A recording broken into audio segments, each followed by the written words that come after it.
Hello everyone, welcome back to our channel. आज हम class 10th biology का एक बहुत ही इम्पोर्टेंट चैप्टर पढ़ने वाले हैं, जो कि है। क्या आपने कभी सोचा है कि जो बच्चे होते हैं उनकी आंखें, उनकी उनकी जो हाइट होती है और उनके जो फेस फीचर्स होते हैं काफ़ी हद तक उनके पेरेंट्स से मिलते जुलते होते हैं। आखिर जो करेक्टर्स हैं वो एक जनरेशन से दूसरी जनरेशन में कैसे ट्रांसफ़र होते हैं, इन सभी सवालों के जवाब आपको इस चैप्टर में मिलेंगे।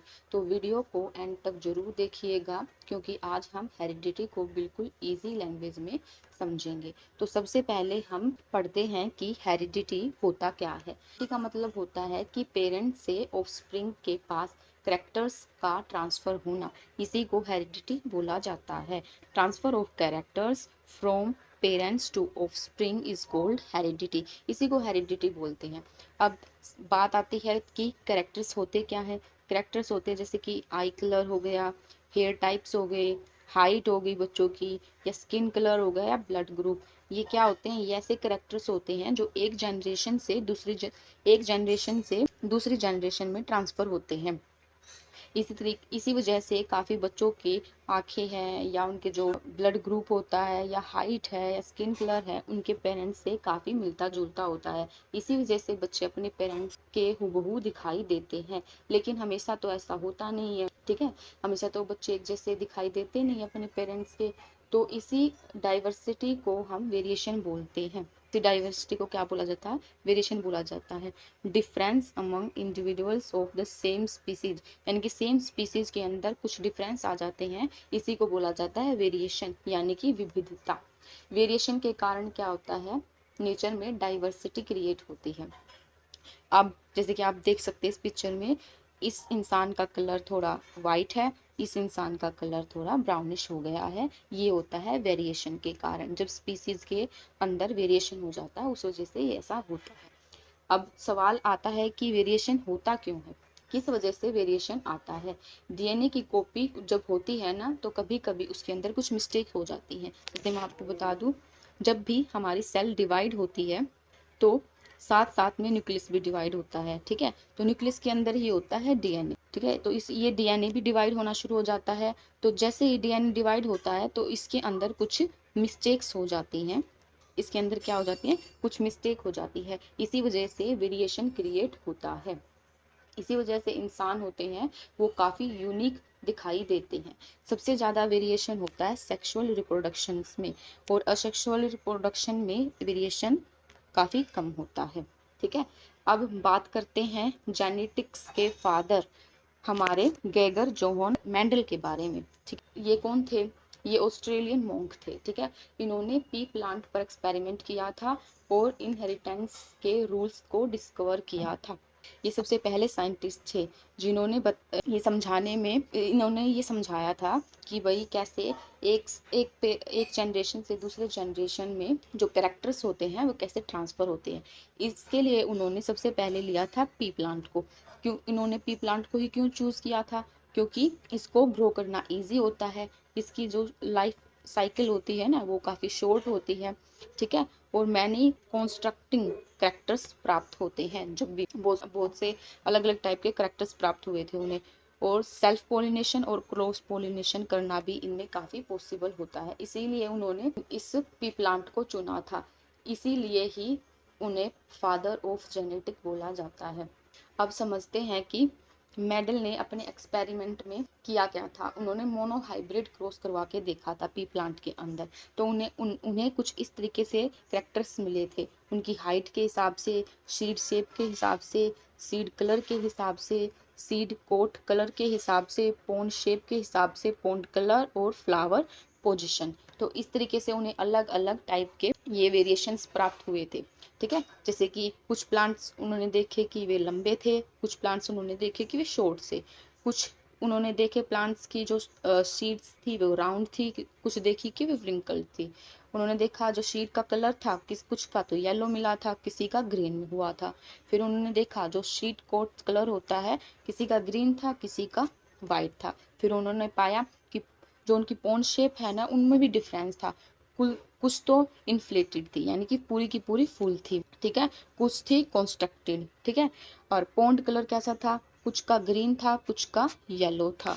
और जो होता है फ्लावर पोजीशन, कहीं कहीं पर टॉप पर थी उनकी और कहीं पर टर्मिनल थी। इस तरीके से उन्हें अलग अलग टाइप के कैरेक्टर्स दिखाई दिए थे। ठीक है, अब जब उन्होंने ये जो मोनो हाइब्रिड क्रॉस करवाया था, तब उन्होंने देखा कि कुछ केस ऐसे थे जो बार बार रिप्रेजेंट हो रहे थे, जिनको उन्होंने बताया कि ये डोमिनेंट केस है, यानी कि डोमिनेंट अलील हैं, जो कि बार बार एक जनरेशन में दिखाई दे रहे थे।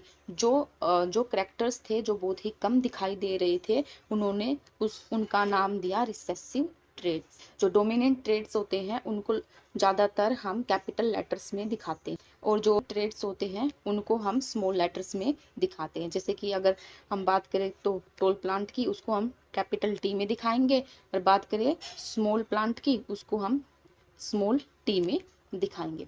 इस तरीके से अब हम आगे बात करते हैं। जो हमारे मेंडल साहब थे, उन्होंने पी प्लांट के अंदर जो मोनो हाइब्रिड क्रॉस करवा के देखा था उसके बारे में। अब पढ़ते पहले मोनो हाइब्रिड जो क्रॉस है वो होता क्या है। Cross in which inheritance of one character is study eight A time.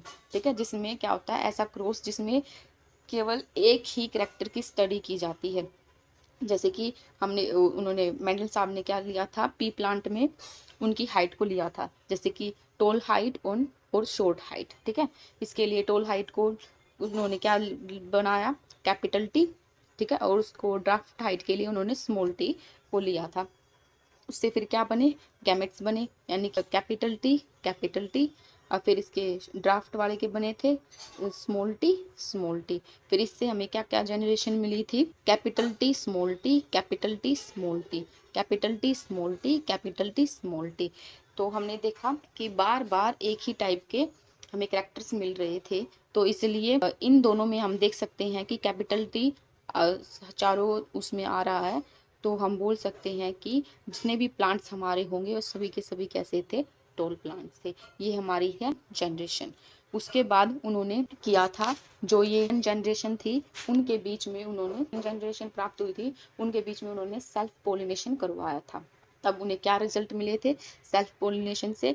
तो सेल्फ पोलिनेशन हुआ था तब हम उन्हें मिले थे गैमेट्स मिले थे। ठीक है, जैसे कि ये थे जनरेशन मिली थी capital T small T, capital T small T थे। उससे फिर गैमेट्स बने थे capital T small T, capital T small T.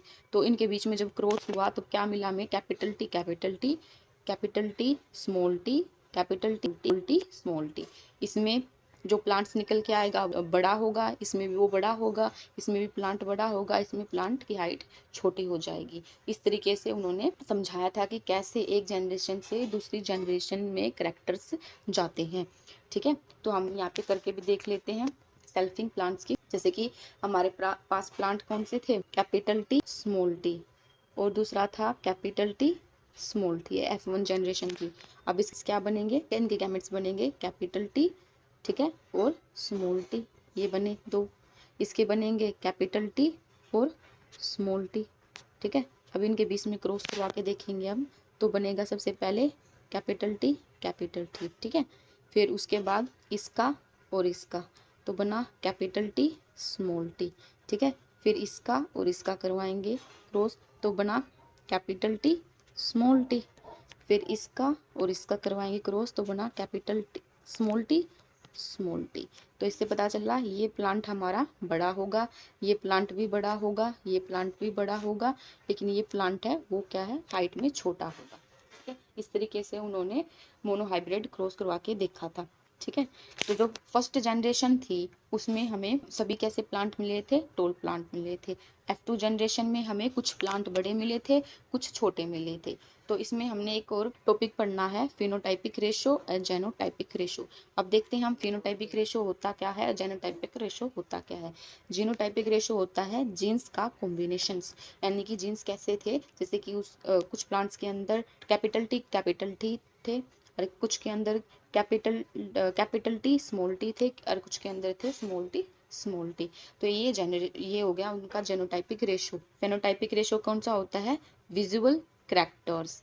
ठीक है, जो कि कैरेक्टर हमें विजुअल दिखाई देते हैं, जैसे कि tall plant and dwarf plant. ये था हमारा फेनोटाइपिक रेशो। सॉरी, जो फेनोटाइपिक रेशो उसमें हमें मिले थे टॉल प्लांट जो कि 3 थे, और एक था ड्राफ्ट प्लांट। ये हमारा होता है फिनोटाइपिक रेशो। जेनोटाइपिक रेशो यानी कि जीन्स कैसे कैसे मिले थे अपन है, 3 तरीके के मिले थे। एक तो थे कैपिटल टी, एक तरीके का मिला था capital T and small T, और तीसरा मिला था दोनों के दोनों कैसे थे, स्मॉल टी। ठीक है, ये हमें जीनोटाइपिक रेशो मिला था।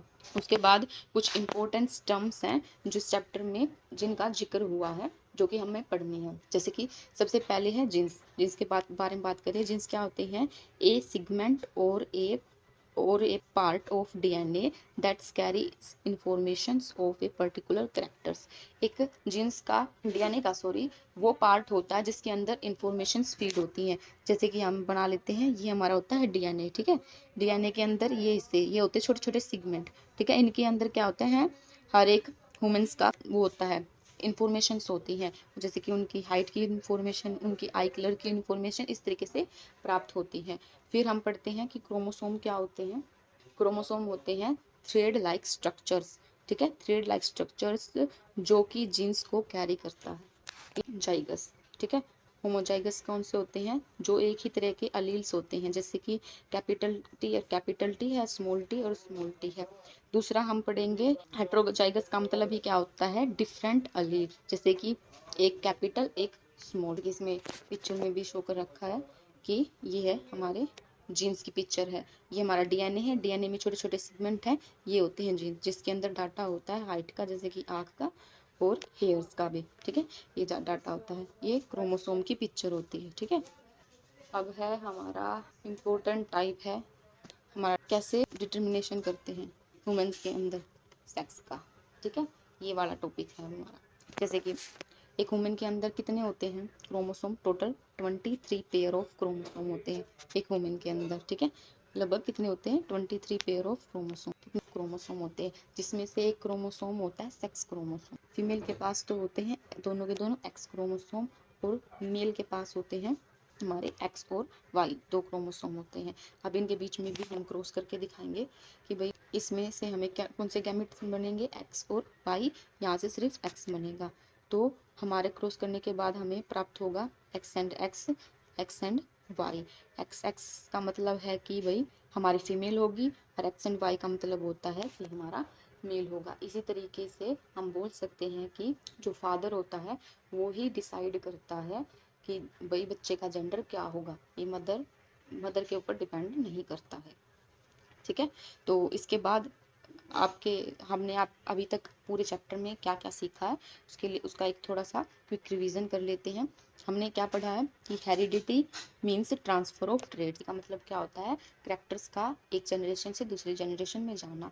दूसरा है कि वेरिएशन मीन क्या होता है, वेरिएशंस मीन है डिफरेंस अमंग इंडिविजुअल्स, यानी कि हर एक जनरेशन के अंदर क्या क्या डिफरेंस आ जाते हैं, उसी को बोला जाता है वेरिएशन, यानी कि विविधता। और तीसरा पॉइंट हमने क्या पढ़ा था, medal is the father of genetic, क्योंकि उन्होंने पी प्लांट के थ्रू समझाया था कि कैसे एक जनरेशन से दूसरी जनरेशन में कैरेक्टर्स शो होते हैं। फिर हमने पढ़ा था कि जो टोल प्लांट्स मिले थे हमें पी प्लांट में, वो थे सभी के सभी डोमिनेटिव केस। ठीक है, और जो ड्राफ्ट प्लांट मिले थे उनको मेडल साहब ने बोला था रिसेसिव केस, क्योंकि वो बहुत काफ़ी कम दिखाई दिए थे पी प्लांट्स के अंदर। फिर हम पढ़ेंगे genes are present on chromosome. Genes कहाँ पर पाए जाते हैं, क्रोमोसोम के ऊपर पाए जाते हैं।